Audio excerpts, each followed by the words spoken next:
I've seen you here late every night this week. You work incredibly hard. Just doing my job, sir. Someone has to. She was invisible, pushing her mop, cleaning fingerprints off glass doors, collecting trash nobody wanted to touch. But one morning, the world stopped when she opened her mouth. Fluent Mandarin, perfect Spanish, elegant French. And in that moment, a janitor no one ever noticed shook the walls of a billion-dollar company. What happened next? It would spark whispers, resentment, hope, and a revolution inside those glass towers. Pause, music swell. This isn't just a story about a promotion. It's about seeing what the world ignores. Every building has them. The people who blend into the background. The night staff at Morgan Global arrived when the world had gone home. They polished tables, emptied bins, and blended into silence. Not out of malice, but habit. No one looked at them twice. And yet, one of them was about to become unforgettable. It was a Monday. The lobby buzzed with phones, shoes, and deadlines. Ethan Morgan, the CEO, was on autopilot when he heard it. Mandarin. Sharp, fluid, native. He turned expecting an international visitor, but no, just a woman in a janitor's uniform, guiding a lost man with warmth and authority. Then she switched. Spanish, then French. 3 languages in under a minute. Ethan stopped cold. His stomach twisted. He'd been running global teams for decades, and the most gifted linguist in his building was wearing a gray uniform and rubber gloves. "Excuse me," he said. She turned, startled. "Yes, sir?" "That was Mandarin, right?" "Yes." "And Spanish?" "And French?" She nodded. "How many languages do you speak?" Her answer was quiet but steady. 9. Ethan blinked. 9. Your name? Camille Harris. Miss Harris, would you join me upstairs? The elevator ride was silent until she broke it.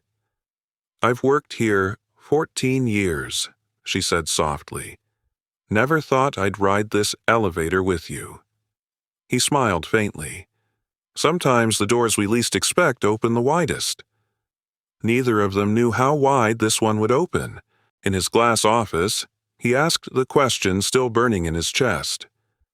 "How does someone like you end up mopping floors here?"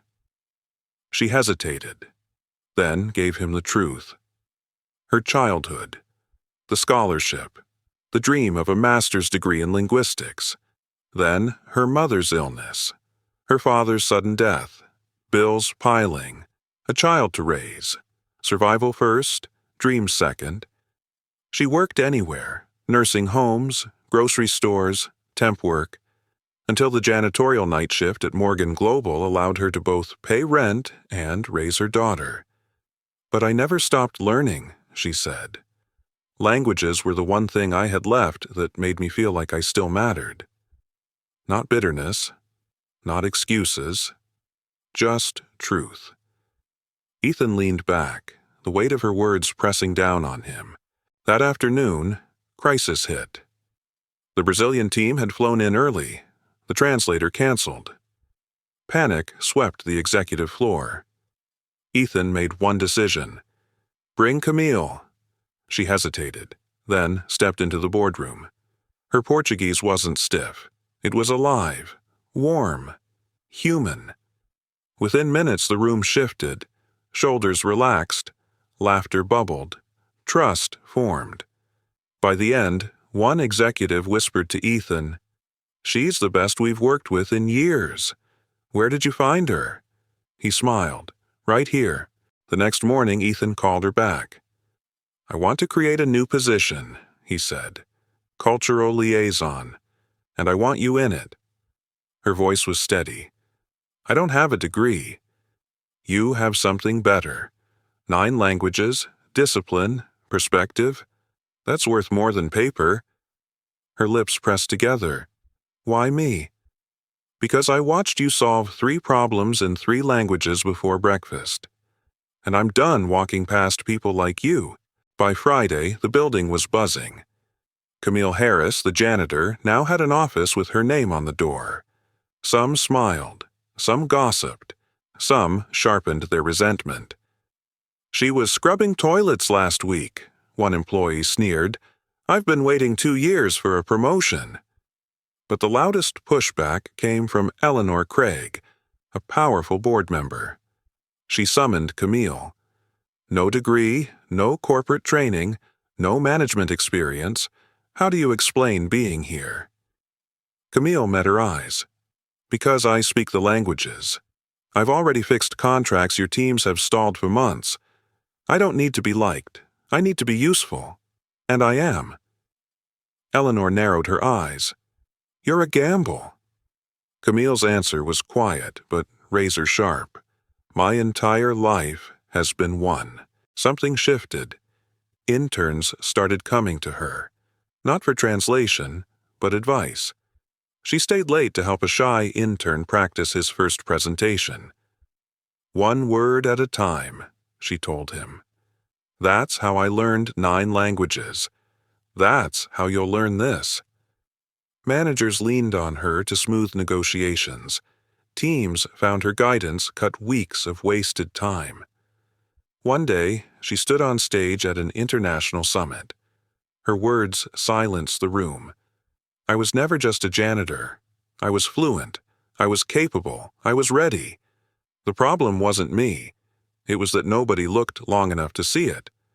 So the next time you pass someone without a title, ask yourself, what brilliance are you ignoring?" The applause shook the walls.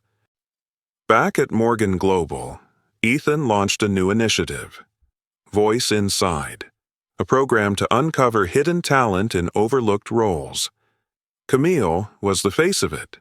Her story spread across offices. Workers in mailrooms, kitchens, and warehouses started signing up for training. For the first time, people in the shadows had a light shining on them. One intern left her a note. "I used to think I'd be invisible forever, but today I stood a little taller because of you." Camille kept it in her desk, not for ego, for reminder. Camille's journey is proof of something the world forgets. Talent has no dress code. Brilliance doesn't ask for permission. And genius can walk past you in a janitor's uniform. So the next time you see someone society overlooks, ask yourself, what if they're the key to everything you've been searching for? Because sometimes the mop in their hand is just hiding the crown on their head.